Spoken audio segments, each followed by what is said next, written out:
Salut les amis, c'est Nike Antonio. Désolé pour ne pas avoir sorti des vidéos depuis un petit moment. Il y a eu pas mal de petites contraintes, mais là ça y est, je suis de retour. Et avec cette vidéo, nous allons faire le débrief des phases de poule de la Ligue des Champions. Alors, il y a eu pas mal de rebondissements dans cette Ligue des Champions. On va revenir sur tous les groupes. Donc, c'était vraiment une phase de poule très très intéressante. On a eu beaucoup de gros matchs, des bons groupes assez compliqués à relever. Donc, on va revenir un petit peu sur les qualifiés, les adversaires probables des clubs français en huitième de finale. Donc, ça a été plutôt pas mal. Donc, on va commencer par le groupe A. Donc, le groupe A qui était composé du Paris Saint-Germain, du Real Madrid, de Bruges et Galatasaray. Bah, je vous ai en plus listé le classement. Donc Paris est arrivé premier de son groupe avec un sans faute, zéro défaite, un match nul et 5 victoires avec un total de plus 15. C'est quand même assez hallucinant. Ils ont fait une très très bonne campagne de poule. Alors attention, tout le monde dira oui, mais le PSG fait toujours depuis 3 ans une excellente phase de poule et se plante en huitième. Il faut l'avouer, c'est vrai. Le Real Madrid, ça a été un peu plus inquiétant. Il y a eu quand même une défaite contre nous à l'aller. Il y a eu 2 matchs nuls et 3 gagnés. Donc c'est un peu compliqué. Il faut dire qu'on a distancé que Paris a distancé le Real Madrid de 5 points. Donc c'est quand même énorme. Le club de Bruges a quand même réussi à passer en Europa League devant Galatasaray. Galatasaray est pour moi le grand perdant de ce groupe de la phase de poule. Je pensais minimum qu'ils allaient être en Ligue Europa. Et ils n'auront rien cette année. Donc Paris et le Real Madrid qualifiés. Bon, je pense que c'était logique déjà qu'ils aillent dans, ce, dans les huitièmes de finale. Donc Paris et le Real Madrid ne pourront pas se rencontrer, bien sûr, en huitièmes de finale parce qu'ils étaient dans le même groupe. Donc ça, c'est un... On va voir qui c'est qui va retrouver dans les prochains. Donc le groupe B, on avait l'Olympiakos, l'Étoile Rouge de Belgrade, le Bayern et Tottenham. Donc pour moi, c'était Bayern et Tottenham qui devaient passer obligatoirement.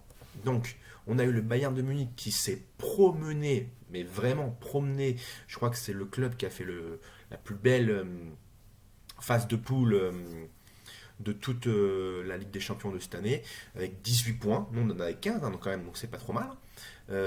Donc avec 6 victoires sur 6, avec un plus 19, c'est donc une victoire écrasante qu'ils avaient fait à Tottenham. C'était hallucinant. Donc 10 points Tottenham, donc Tottenham qui sera qualifié pour les huitièmes de finale, et l'Olympiakos en Europa League. Bon, on verra ce que ça donne. Ils ont eu, grâce à la victoire qu'ils ont eue face à l'Étoile Rouge de Belgrade, dans les dernières minutes sur un penalty, il me semble, de Youssef El Arabi, si je ne me trompe pas, l'ancien Canet. Donc voilà, donc ça c'est Bayern Tottenham, c'était un bon groupe, bon assez facile pour les deux. Moi je pensais que c'était le Bayern Tottenham de toute façon qui allait passer en huitième de finale. Donc pour ça c'est plutôt pas mal. Pour ce groupe-là, c'était assez relevé. Donc après nous avons le groupe C. Alors le groupe C, ça s'est joué vraiment, vraiment, vraiment encore jusqu'à la dernière journée pour la seconde place. Et c'est ça qui est intéressant. Donc Manchester City a eu quand même a été un petit peu bousculé, même s'il remporte haut la main la première place, avec 4 victoires et 2 nuls. Et Nathan Bergame qui a créé sa petite surprise parce que encore à la troisième journée, ils étaient à 0 points. Donc en 3 journées, ils ont su faire leur petit bout de chemin. Ils ont gagné si je ne me trompe pas, deux matchs, un nul et 3 perdus. Donc les 3 premiers, ils avaient perdu, je crois, il me semble, et les 2 autres, les matchs nuls, ça. Donc voilà. Et ils ont battu le Shakhtar au dernier match, qui leur a permis de passer deuxième. Donc ça sera sans doute un très très bon adversaire peut-être pour le Paris Saint-Germain. On en reparlera après parce que j'ai des petites infos. Donc Atalanta serait un très très bon adversaire pour le Paris Saint-Germain pour les huitièmes de finale. Et le Shakhtar Donetsk qu'on retrouve en Europa League, qui sera peut-être un outsider, c'est fort possible. Et Dynamo Zagreb qui disparaît un petit peu de toute compétition européenne. Ensuite nous avons le groupe D. Le groupe D, ça s'est joué encore un petit peu fort et tout ça, mais notamment pour l'Europa League. Mais tout ça a été bien fait. La Juventus est passée sans problème, hein, 5 victoires, 1 nul avec une différence de plus 8, mais il faut le dire avec un Cristiano Ronaldo un peu éteint. il faut le dire. On n'a pas eu le grand Cristiano Ronaldo. On verra ce que ça donne à partir des phases éliminatoires. Mais là, on n'a pas eu du tout un grand Cristiano Ronaldo. Je pense que là, Cristiano Ronaldo est pour moi éteint. Il n'y a pas de doute à dire. Certains diront que c'est encore un grand joueur. C'est compliqué à dire. C'est compliqué à dire. Peut-être qu'il voilà. Il y en a qui disent que ça sera déjà sa dernière année à Juventus. Il l'avait déjà annoncé qu'il ferait que 2 ans à la Juventus. Il a déjà fait 1 an l'année dernière. Là, normalement, c'est sa dernière année. Il regrette énormément d'avoir quitté le Real Madrid. Il l'a annoncé, selon la presse et tout ça. Il voudrait retourner en Liga, peut-être pour finir sa carrière l'année prochaine, ou à Manchester United, ou voire même au Portugal au Sporting. Mais en tout cas, il finira sur quelque chose dont il a fait. Mais en tout cas, ça sera l'Euro 2020 sera pour moi sa dernière compétition européenne et c'est fort probable. Ensuite, l'Atlético de Madrid, bon, c'est quand même bien qu'il soit là, mais c'est plus le grand Atlético de Madrid d'il y a 1 an, 2 ans, et même 3 ans. Donc là, c'est pour moi l'Atlético n'ira pas plus loin. Je pense, ils passeront, selon leur adversaire, ils passeront les huitièmes, même si je pense qu'ils savent qu'ils vont avoir en huitième. Donc, parce qu'il y a eu déjà des algorithmes, des combinaisons avec des tableaux faits par des études et des professeurs de mathématiques, dont je vous en parlerai tout à l'heure, qui dit que les adversaires les plus probables du PSG et de Lyon, donc je vous dirai après tout à l'heure, il y a un article qui a été fait. Le Bayern Leverkusen sera en Ligue Europa. Ils ont une chance à jouer, le Bayern Leverkusen en Ligue Europa. Donc c'est plutôt pas mal. Ensuite, nous avons les autres groupes avec le groupe G qui contenait Lyon, Leipzig, Benfica et Zenit Saint-Pétersbourg. Alors, le Zenit avait très bien commencé, il faut dire, sa campagne européenne, mais ils se sont cassés la figure au dernier moment. Leipzig est pour moi le club un peu qui a un peu surpris tout le monde, je pense, mais comme disait Rudy Garcia, on avait les consultants de RMC que tout le monde critique en disant qu'ils ne savent pas, qu'ils ne s'y connaissent pas, ils engueulaient Lyon de ne pas avoir été assez fort face à Leipzig, mais comme Rudy Garcia a très bien répondu, allez regarder la Bundesliga et allez voir ce que Leipzig fait en Bundesliga. Je suis d'accord avec lui, la Bundesliga est un championnat où il y a beaucoup de buts, voilà, où ça joue au ballon. Même si je suis pas très fan de ce championnat et que je le regarde pas du tout, je suis au courant quand même de certaines choses. Donc Leipzig premier, c'est étonnant, je m'attendais plus quand même à que Lyon s'en sorte premier et que, pour être honnête avec vous, Benfica deuxième et Leipzig troisième. Mais voilà, donc il y a eu beaucoup de surprises. Donc Leipzig premier qui sera dans les chapeaux 1 pour tirer, donc il va recevoir un deuxième de classement. Lyon qui va recevoir un premier du classement, donc je vais vous dire la probabilité un petit peu. Benfica qui jouera à l'Europa League, j'espère qu'ils ne seront pas comme dans les autres Europa League où ils arrivent toujours en demi et qui s'arrêtent après un beau parcours. J'espère que cette fois-ci ils pourront peut-être la remporter parce que c'est quand même un club qui va assez loin en Europa League, Benfica. Ils avaient perdu contre Chelsea une fois alors qu'ils avaient dominé tout le match. Donc j'aimerais bien qu'il gagne une fois, ça serait pas mal. Donc voilà, et Zenit Saint-Pétersbourg qui s'est vraiment cassé la figure totale. Donc là on va partir après sur le groupe de Lille. Bon, Lille était mort d'avance avec Chelsea, Ajax et Valence.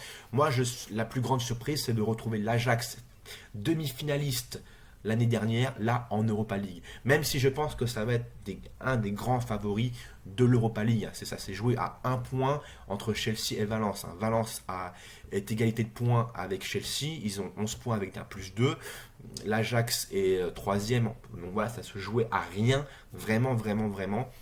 Donc je pense que l'Ajax sera l'un des grands favoris de l'Europa League. Voilà, ils peuvent la remporter, pourquoi pas un Ajax Benfica en finale, ça serait pas mal. Il y a Arsenal aussi qui est pas mal, donc si je dis pas de bêtises, ils sont qualifiés. Donc Valence et Chelsea, c'était un gros test pour Lille. Ils n'ont pas pu remonter, ils ont qu'un match nul face à Valence, il me semble. Donc voilà, et 5 défaites, ça fait assez mal.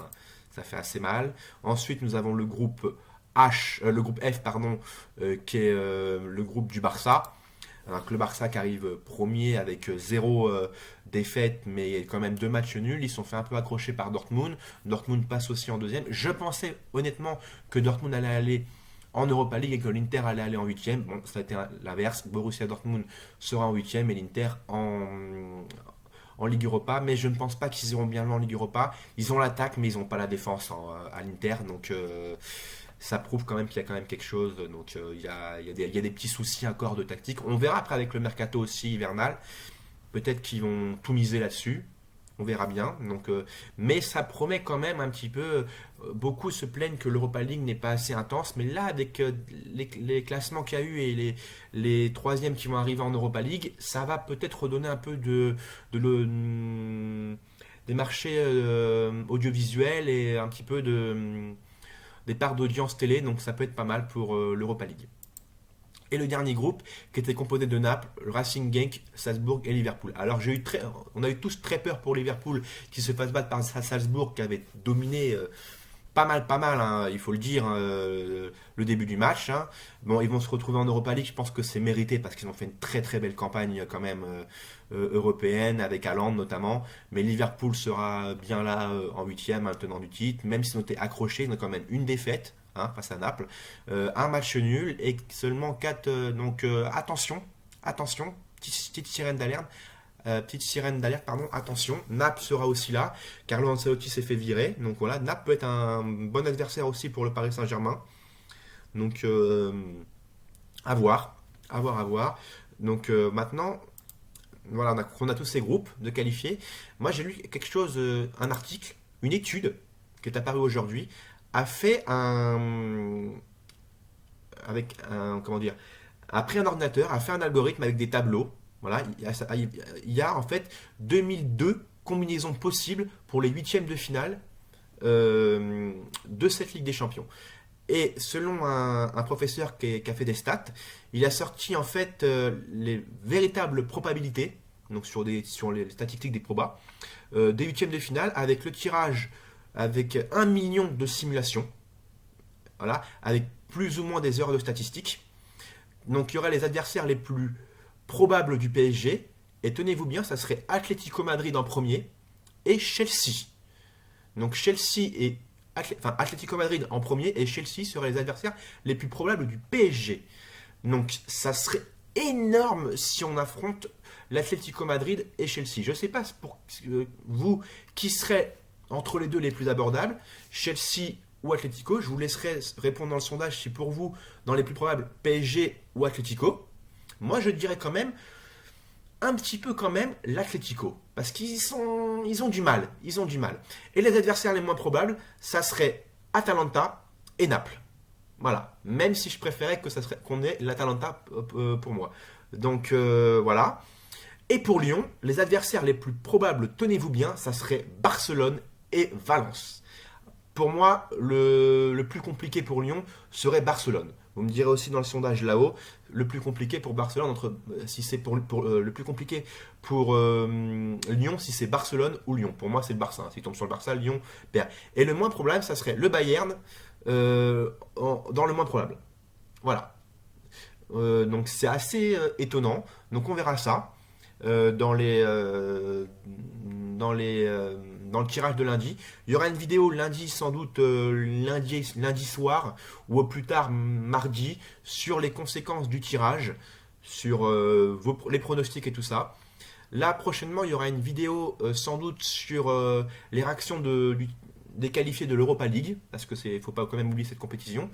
Et prochainement, on va ouvrir une nouvelle phase de playlist, ça sera sur le gaming. Donc je vais vous parler de la petite guéguerre entre PlayStation et Xbox. Il faut dire qu'il y a la Xbox série X qui a été annoncée, donc ce ne sera pas le projet Scarlett, ça sera série X. Donc qui dit série dit peut-être plusieurs consoles, selon les tarifs. Donc on en parlera dans une vidéo plus tard. Donc d'ici là, partagez la vidéo, likez, abonnez-vous si ce n'est pas fait, et envoyez-moi des commentaires si vous voulez d'autres vidéos sur un autre sujet en particulier. J'y répondrai avec grand plaisir. Salut à tous!